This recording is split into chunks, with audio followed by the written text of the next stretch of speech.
દાહોદના સંજેલી તાલુકાની હિરોલા પ્રાથમિક શાળામાં બંધારણ દિવસની ઉજવણી ભવ્ય અને સુવ્યવસ્થિત રીતે કરવામાં આવી હતી. સંજેલી તાલુકા માટે અખિલ ભારતીય રાષ્ટ્રીય શૈક્ષિક મહાસંઘના પ્રમુખ મુકેશભાઈ રાઠોડની આગેવાની હેઠળ આ કાર્યક્રમમાં આચાર્ય મહેશભાઈ ચારેલ, શિક્ષકો, વિદ્યાર્થીઓ અને સ્ટાફે સક્રિય ભાગ લીધો હતો.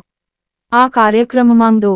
બાબાસાહેબ આંબેડકરનું સન્માન કરવામાં આવ્યું હતું, જેમાં દીવાઓ પ્રગટાવવા, ધૂપ અર્પણ અને તેમના ફોટોગ્રાફને શ્રદ્ધાંજલિ આપવાનો સમારોહ સામેલ હતો.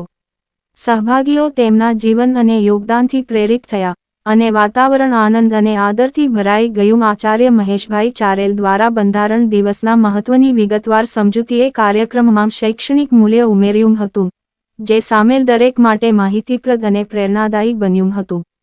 રિપોર્ટર અંબારામ કે ખાંડ, સંજેલી.